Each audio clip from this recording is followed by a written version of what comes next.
over the next 7 weeks on my YouTube channel, I am going to be taking you through a mini course of the private practice workflow.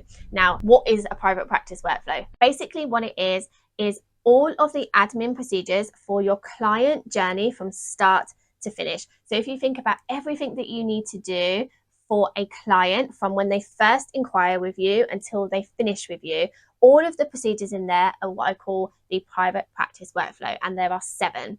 So the first one is the inquiry. The second one is onboarding. The third one are the regular bookings. The fourth one is communication.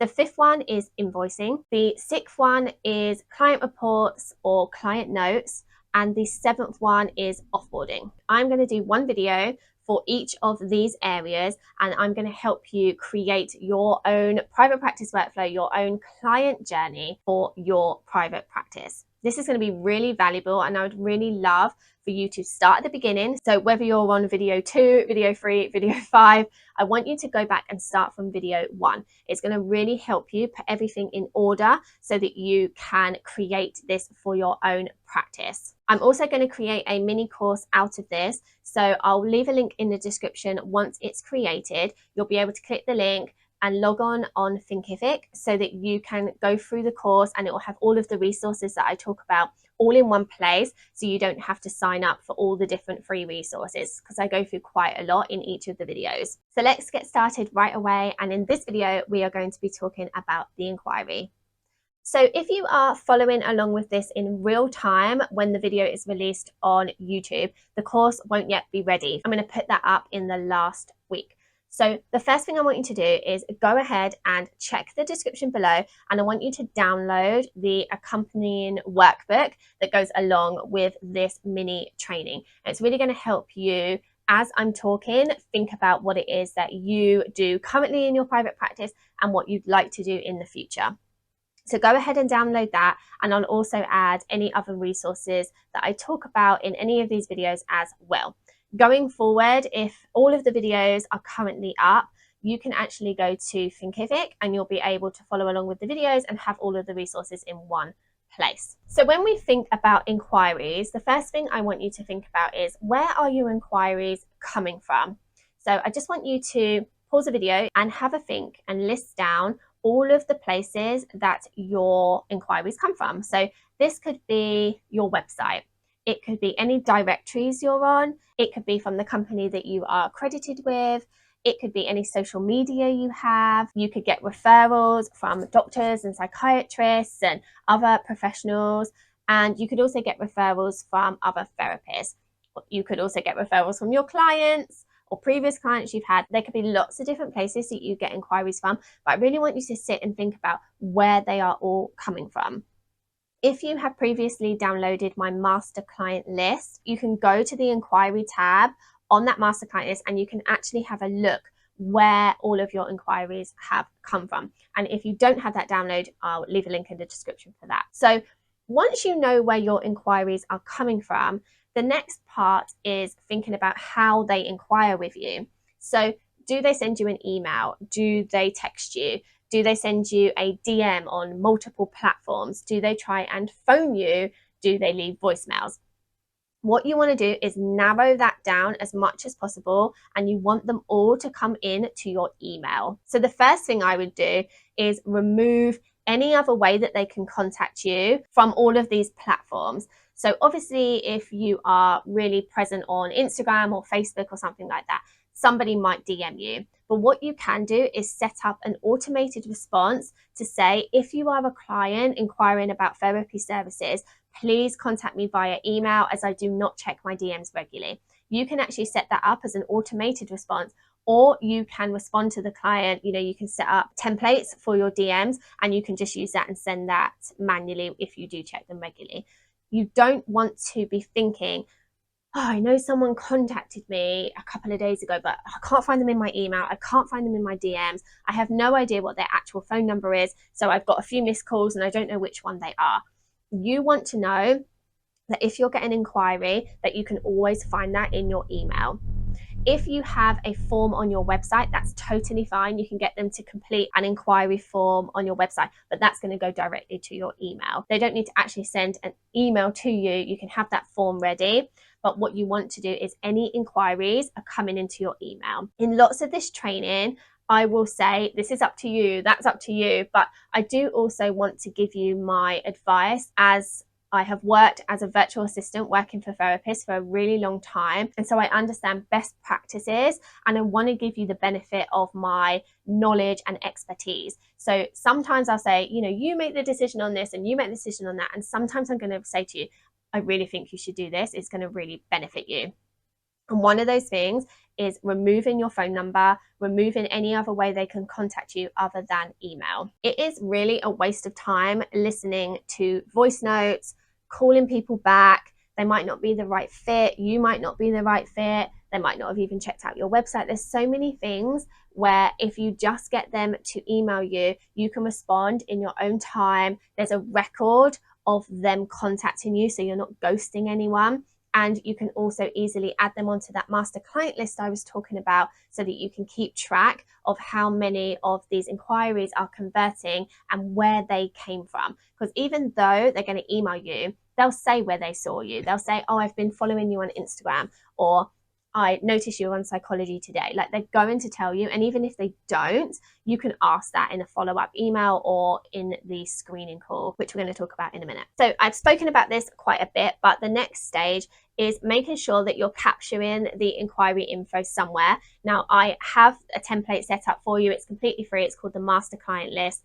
And basically, if you download that, you're going to get 4 tabs. You're going to get one for inquiries, one for a waiting list, one for your current clients, and one for any past clients that you've worked with. So if you download that, you can then transfer the information from the email to one spreadsheet, and you'll have all of the inquiry information, the client's name, the email address, when they contacted you, what you did as a follow-up, did they convert, where did they come from, how did they find you? All of this information is really important and something you'll want to look back on in time as well. If someone asked you how many inquiries you got last year, how would you know? You might be able to think back and be like, oh, it was a lot or it wasn't many, but you wouldn't have that data. And it's actually really important to know how many you're getting, when they do contact you, because you will have really quiet months and you will have really busy months. That's just standard in any business. And also where they came from. Because let's say you're paying for a directory, there are ones that you need to pay for, and you're getting no inquiries from them. You need to look into why. Is it worth still paying for that? Or is your profile on the directory listing really poor, and actually it needs looking into, it needs updating, it needs some fresh eyes on it to tell you, what's wrong with it or what you need to do to improve it. So that is actually going to give you really important information if you know that. If you look back and see, I haven't had one inquiry from wherever for 6 months, then you need to look into why, and is it worth still continuing to market there? That can be the same for your website. It can be the same for social media. Okay, the next part of inquiries is what you're going to do once you get an inquiry. So once you've got that email, how are you going to qualify someone? Now, my suggestion would be to offer a free 15-minute screening call so that you can meet the client. You can tell them your fee and what availability you have. You can give them information about how you work. You can understand what they're looking for and make sure that you are a right fit for them and they are the right fit for you. So having a 15-minute screening call is actually going to be a much better use of your time than emailing back and forth. It can actually take more time in the long run. And actually you can be having an email conversation about a particular thing, but then it turns out that they can't afford to work with you or that your availability doesn't match. So just having a screening call and being really clear. So what I want you to do is actually have a think about what you're going to talk about in that screening call, and you need to take the lead on that so that you can get all the information from the client. You can give them all the important information, and then either they would make a decision on the call whether they want to work with you, or you can give them a few days to get back to you. But what I would say is make sure you give them a deadline of when they need to let you know, because let's say you have tentatively agreed that Wednesday at 10 o'clock works for both of you, you don't want to hold that space ongoing, and worry about, oh, that client's going to come back to me and I've given that space away, because that doesn't look good.